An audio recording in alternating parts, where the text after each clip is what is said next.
अस्सलाम वालेकुम नाज़रीन, मैं हूं एडवोकेट मुसव्विर अब्बासी। आज पाकिस्तान को अल्लाह ने फ़तह से हमकिनार किया।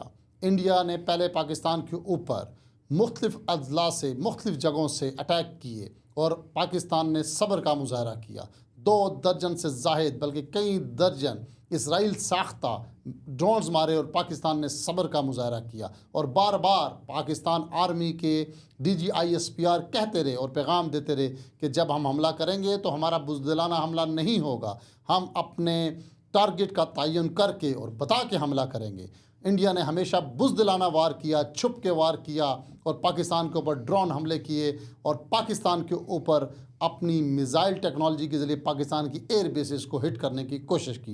लेकिन अल्हम्दुलिल्लाह पाकिस्तान की एयर डिफेंस सिस्टम ने उन तमाम को नकारा बना दिया। लेकिन जब पाकिस्तान ने ललकारा और जवाब दिया तो नाज़रीन आप देखें कि चंद ही लम्हों के अंदर इंडिया घुटने टेक गया और आलमी दुनिया को इन्वॉल्व करके सीज़ फायर पर उतर आया। बेशक जंग की तमन्ना नहीं करनी चाहिए, हमारे नबी पाक सल्लल्लाहु अलैहि वसल्लम ने जंग की तमन्ना करने से मना किया, लेकिन जब जंग मुसल्लत हो जाए तो फिर बहादुरों की तरह मुसलमान हमेशा से लड़ता आया है। और इस दफ़ा पाकिस्तानी कौम ने बेलोस होकर हर चीज़ से बालातर होकर अपनी अफवाज पाकिस्तान के साथ खड़े रहे दुआओं में और अपना जज्बा और हर चीज़ पाकिस्तान फ़ौज के लिए उन्होंने पेश किया। हमारी माओं ने, हमारी बहनों ने, हमारी बेटियों ने घरों में बैठकर मुसल्लों पे दुआएं की और अल्हम्दुलिल्लाह आज पाकिस्तान का सर फ़ख्र से बुलंद हो गया। और इस वक्त ऑपरेशन बुनियानुल मरसूस, सीसा पिलाई हुई दीवार, आज एक कहानी भारत के लिए छोड़ के जा रहा है, भारत की नाकामी की कहानी और पाकिस्तान की शानदार कामयाबी। भारत ने बहुत मीडिया पे वावेला किया कि पाकिस्तान एक भूखा मुल्क है, पाकिस्तान के पास खाने के लिए कुछ नहीं और ये हमसे जंग करेगा, हम एक राफेल की मार हैं। लेकिन मुसलमान तारीख़ गवाह है कि मुसलमान ने जब भी मुकाबला किया उसने वसाइल और की बुनियाद पर नहीं किया बल्कि ईमान की बुनियाद पे किया। ऑपरेशन बयानुल मरसूस भी एक ऐसा ही जवाब है जो सिर्फ हथियारों से नहीं, हिकमत और होशियारी से भी दिया गया। ईमान के पुरजोर जज्बे से दिया गया।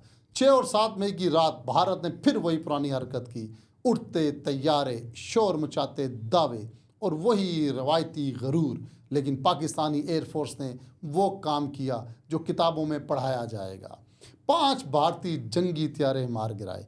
जी हाँ, पूरे 5 त्यारे उड़ा दिए गए, जिनमें 3 राफेल, 1 सुखोई 30 और 1 MiG-29 सब के सब आसमान से नीचे बिखरते हुए नजर आए। उनके चीतड़े हवा में उड़ रहे थे और ये वही राफेल है जिनकी भारतीय मीडिया पर बहुत तारीफ आपने सुनी थी। भारत इसकी बहुत तारीफ करता था।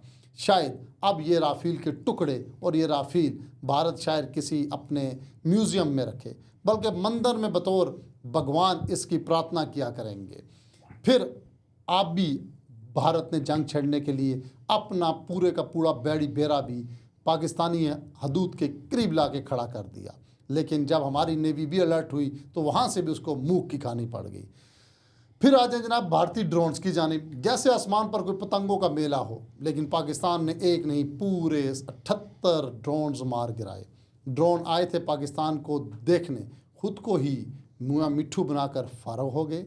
और भारत का एक बैलिस्टिक मिसाइल जिस पर बड़ा दावा करता है भारत, जो कि पाकिस्तान के पंजाब की फ़िज़ा में ही तबाह कर दिया गया। ये है भारत की टेक्नोलॉजी। दुनिया की जिसके ऊपर फ़ख्र करती थी उसको पाकिस्तानी ने अल्हम्दुलिल्लाह पछाड़ दिया, यानी पहुंचने से पहले ही चीज़ें हवा में उड़ा दी गई। 8 और 9 मई की रात को भारत ने ब्रह्मोस मिसाइल दागे, लेकिन पाकिस्तान ने इन्हें भी नकारा कर दिया। जैसे मोदी जी खुद जनान में निगारा ठहरे, इसीलिए भारत को एक बार फिर मुंह की खानी पड़ी। ये है वो चेहरा भारत का जो दुनिया ने देखा। जब भारत ने पाकिस्तान पर 7 हमले किए तो पाकिस्तान ने जवाब में सिर्फ 26 मुकामात पर कामयाब हमले किए। इसके बरक्स भारत ने कई मुकामात को हिट किया, लेकिन अल्हम्दुलिल्लाह पाकिस्तान ने अपने टारगेट को बेहतरीन तरीके से अचीव किया। आप गिनती तो खुद ही कर लें, 7 के मुकाबले में 26 कितने ज़्यादा होते हैं। लेकिन चंद ही अटैक्स के ऊपर भारत ढेर हो गया। और जब भी पाकिस्तान ने इंडिया पे जवाबी कार्रवाई की तो बता कर की, और इंडिया की चीखें पूरी दुनिया ने सुनी। नाजरीन, ये जंग एक खित्ते में एक बदमाश की बढ़ती हुई बदमाशी को ख़त्म करने के लिए बहुत अहम साबित होगी, और आने वाले वक्तों में इंशाअल्लाह पाकिस्तान और पाकिस्तान के सलामती इदारे और पाकिस्तान के रियासती इदारे अल्हम्दुलिल्लाह इसी तरह पाकिस्तान की हिफाजत करेंगे। इस वक्त अगर इन तमाम कामयाबियों का सेहरा अफवाज पाकिस्तान को ना दिया जाए तो ये इंतहाई ज़्यादती होगी। अल्हम्दुलिल्लाह जहाँ हमारी कौम यकजा होकर अफवाज पाकिस्तान के पीछे खड़ी थी, वहीं पर अफवाज पाकिस्तान ने इस मुल्क की खातिर जान के नजराने पेश किए और बग़ैर किसी खौफ व ख़तर के अपने पाकिस्तानियों की हिफाजत फरमाई। इससे पहले वो लोग जो ये कहा करते थे, जो मीम्स बनाते थे पाकिस्तान फ़ौज के ऊपर और जो इनके ऊपर ताने कसते थे, उन गद्दारों के लिए वाज़िया पैगाम है कि जहां बॉर्डर के ऊपर पाक अफवाज ड्यूटी देती हैं, वहीं हम इस जंग के दौरान भी अपने मुल्क के अंदर सुकून से सोते थे, और यह सेहरा सिर्फ़ और सिर्फ अफवाज पाकिस्तान को जाता है। बहुत बहुत शुक्रिया।